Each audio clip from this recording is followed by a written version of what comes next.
ABN and PRR College of Science, Kobur. Dear students, welcome to online classes. My name is Bindu, lecturer in computer science. This is for first year, second semester, BSc and BCom students. Subject Life Skill Course, Paper Information and Communication Technology, ICT. Unit 2 Email.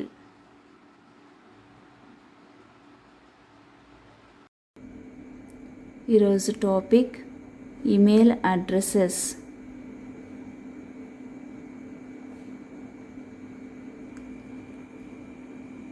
Email address. An email address is a unique identifier for an email account. Email అకౌంట్లో మనం email account create చేసుకోవాలి అనుకున్నప్పుడు email address password create చేసుకుంటాం. Okay, మనకేమో create అవుతాయి, email address password ఇచ్చుకుంటాం. ఆ email address అనేది మనకి ఎలా ఉండాలి? యునిక్ ఐడెంటిఫైర్ అయి ఉండాలి, అంటే యునిక్గా ఉండాలి. ఒకరి ఈమెయిల్ అడ్రస్ మరొకరి ఈమెయిల్ అడ్రస్తో మ్యాచ్ అవ్వకూడదు, అంటే మిగతా ఈమెయిల్ అడ్రస్తో మ్యాచ్ అవ్వకుండా ఉన్నట్లయితే ఆ ఈమెయిల్ అడ్రస్ని మనం ఏమంటాం? యునిక్గా ఉందని చెప్పుకుంటాం. Okay, it is used to both send and receive email messages over the internet. Email అడ్రసెస్ని ఎందుకు ఉపయోగించుకుంటాం? ఇంటర్నెట్ ద్వారా ఈమెయిల్ మెసేజెస్ని పంపించడానికి లేదంటే రిసీవ్ చేసుకోవడానికి. ఓకే, మనం ఈమెయిల్ అడ్రసెస్ని ఉపయోగించుకుంటాం. ఈమెయిల్ అడ్రసెస్ లేకుండా మనం ఈమెయిల్ మెసేజెస్ని పంపించగలమా అంటే పంపించలేము. కాబట్టి కంపల్సరీ మనం పంపించాలన్నా ఈమెయిల్ అడ్రస్ ఉండాలి, ఓకే, రిసీవ్ చేసుకోవాలి అన్నా ఈమెయిల్ అడ్రస్ ఉండాలి. Okay, the general format of an email address is username @domain or local part @domain. Syntax ఇక్కడ యూజర్ నేమ్ @domain అని చెప్పుకున్నాం. Okay, or local part @domain రెండు సేమే. పైన యూజర్ నేమ్ పెట్టిన చోట లోకల్ పార్ట్ అని రాసుకున్నాం. ఎలాగైనా మనం కాల్ చేయొచ్చు. Okay, email address consists of 2 parts. The part before the symbol user name or local part. మనకి సింబల్కి బిఫోర్ ఉన్న పార్ట్ని ఏమంటాం? యూజర్ నేమ్ అని కాల్ చేయొచ్చు, లేదంటే లోకల్ పార్ట్ అని కాల్ చేయొచ్చు. Okay, identifies the name of A mail box. ఏం ఐడెంటిఫై చేస్తుంది? మెయిల్ బాక్స్ని ఐడెంటిఫై చేస్తుంది. అంటే మనం ఇచ్చిన ఈమెయిల్ అడ్రస్లో ఉన్న యూజర్ నేమ్ ఏదైతే ఉంటుందో ఆ పేరు ఉపయోగించి అంటే అదే పేరు మీద ఒక మెయిల్ బాక్స్ అనేది క్రియేట్ అవుతుంది. ఓకే, మనం ఏమైనా మెసేజెస్ పంపించినప్పుడు ఇచ్చిన ఈమెయిల్ అడ్రస్లో యూజర్ నేమ్తో ఉన్న మెయిల్ బాక్స్కి ఆ మెసేజెస్ అన్నీ కూడా వెళ్ళటం జరుగుతాయి. ఓకే, మనం ఏవైతే పంపిస్తున్నామో ఆ మెసేజెస్ మనం ఈమెయిల్ అడ్రస్ ఏదైతే ఇచ్చామో ఆ ఈమెయిల్ అడ్రస్లో యూజర్ నేమ్ ఏదైతే ఉందో ఆ యూజర్ నేమ్ పేరు మీదుగా ఉన్న మెయిల్ బాక్స్లోకి వెళ్తాయి. Okay, the part after the symbol domain, అంటే డొమైన్ పార్ట్ అంటాం. The domain part can be broken down into 2 parts, domain name and top level domain. Domain పార్ట్ని మళ్ళీ అగైన్ క్లాసిఫైడ్ ఇంటూ 2 parts. అవేంటి? Domain name, top level domain name. Okay, syntax ఒకసారి మళ్ళీ చూడండి. Email address syntax user name @domain. కి ముందున్న పార్ట్ని ఏమని కాల్ చేస్తాం? User name or local part అని కాల్ చేయొచ్చు. కి తర్వాత ఉన్న పార్ట్ని డొమైన్ పార్ట్ అని కాల్ చేస్తాం. యూజర్ నేమ్ ఏమి ఇండికేట్ చేస్తుంది? మెయిల్ బాక్స్ని ఇండికేట్ చేస్తుంది.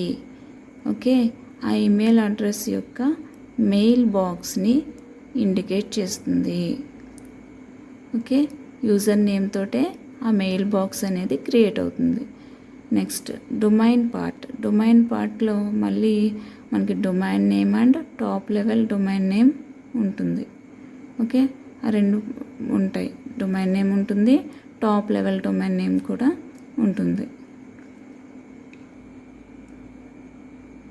Example abnprrc@gmail.com. ఈమెయిల్ అడ్రస్ ఇక్కడ ఏం తీసుకున్నాం? abnprrc@gmail.com. Okay, abnprrc@gmail.com. In the above example, first part is the username, that is abnprrc, that refers to the name of the mailbox. After the symbol, Gmail is the host name or also called domain name. This refers to the mail server. It is the name of the company or organization. ఇక్కడ మనకి example చూడండి. abnprrc ఆ పార్ట్ని మనం user name అని call చేస్తాం, are local part అని కూడా కాల్ చేయొచ్చు అని చెప్పుకున్నాం. ఓకే, abnprrc అనేది ఏం రిఫర్ చేస్తుంది? మెయిల్ బాక్స్ని ఇండికేట్ చేస్తుంది. ఓకే, అంటే మనకి ఈమెయిల్ అడ్రస్లో ఉన్న యూజర్ నేమ్ ఏదైతే ఉందో ఆ పేరు మీదుగానే మనకి ఏం క్రియేట్ అవుతుంది? మెయిల్ బాక్స్ అనేది క్రియేట్ అవుతుంది. ఓకే, ఇక్కడ abnprrc అనే మెయిల్ బాక్స్ క్రియేట్ అవుతుంది. నెక్స్ట్ సింబల్కి తర్వాత ఉన్న పార్ట్ని ఏమంటాం? డొమైన్ పార్ట్ అంటాం. మళ్ళీ డొమైన్ పార్ట్ మనకి 2 పార్ట్స్ కింద డివైడ్ అవుతుందని చెప్పుకున్నాం కదా. ఇక్కడ జీమెయిల్ అనేది ఏంటి? Domain name. Okay, domain name అని కాల్ చేయొచ్చు, హోస్ట్ నేమ్ అని కూడా కాల్ చేయొచ్చు. Okay, Gmail is the host name or also called domain name. Host name ఇది ఏం రిఫర్ చేస్తుంది? మెయిల్ సర్వర్ని ఇండికేట్ చేస్తుంది.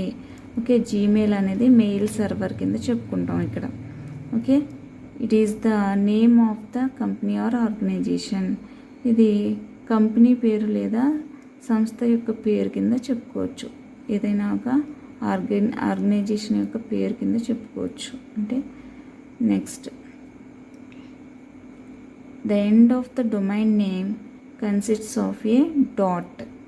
ఓకే, మనకి జీమెయిల్ డాట్ అని పైన రాసాం కదా. Okay, the end of the domain name consists of A dot followed by 3 or more letters such as .com. ఇక్కడ మనకి ఏమి నేర్చుకున్నాం? ఫర్ ఎగ్జాంపుల్ .com మనం పైన ఇచ్చుకున్న ఎగ్జాంపుల్లో .com అని రాసాం. That indicate top level domain. మన టాప్ లెవెల్ డొమైన్ని ఇండికేట్ చేస్తుంది of the any organisation. Okay, ఇక్కడ ఆర్గనైజేషన్ యొక్క టాప్ లెవెల్ డొమైన్ నేమ్ని ఇండికేట్ చేస్తుంది. Top level domain short form ఏంటి? TLD అంటే టాప్ లెవెల్ డొమైన్ నేమ్. మనకి ఎన్ని క్యారెక్టర్స్ ఉంటాయి? 3 ఉండొచ్చు, లేదంటే 4 కూడా ఉండొచ్చు. ఓకే, ఆర్గనైజేషన్కి సంబంధించిన top level domain names 3 or more letters ఉండొచ్చు.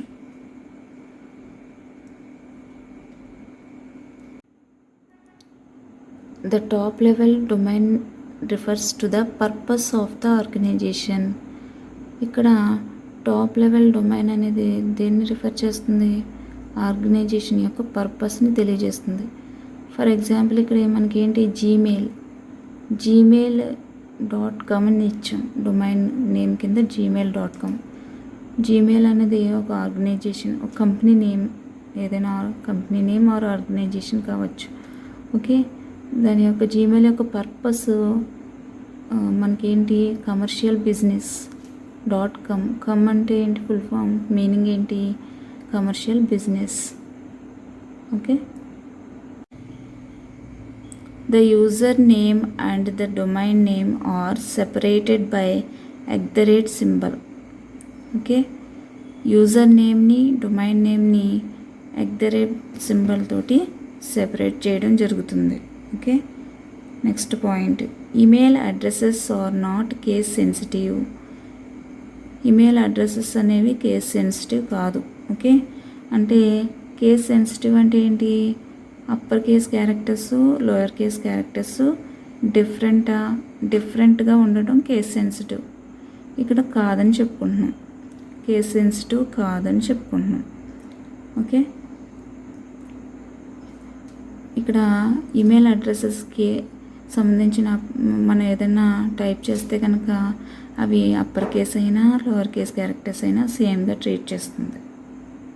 Okay, spaces are not allowed in email address. Email అడ్రస్లో స్పేసెస్ అనేవి ఉండవు, అలౌ చేయదు. User names may contain letters, numbers, underscores or period. అంటే పీరియడ్ సింబల్ అంటే డాట్. లెటర్స్ ఉండొచ్చు. User names మనం starting సింటాక్స్లో యూజర్ నేమ్ @domain అని చెప్పుకున్నాం కదా, సింటాక్స్. ఈమెయిల్ అడ్రస్ యొక్క సింటాక్స్ ఏంటి, యూజర్ నేమ్ @domain. ఆ యూజర్ నేమ్కి మనం ఏం రాయొచ్చు, లెటర్స్ అంటే క్యారెక్టర్స్ని ఉపయోగించుకుంటాం, నెంబర్స్ని ఉపయోగించుకోవచ్చు, అండర్స్కోర్ సింబల్ని ఉపయోగించవచ్చు, డాట్ పీరియడ్ సింబల్ అంటే డాట్ సింబల్ని కూడా ఉపయోగించవచ్చు. ఓకే, ఇవన్నీ ఉపయోగించి యూజర్ నేమ్ని మనం క్రియేట్ చేసుకోవచ్చు.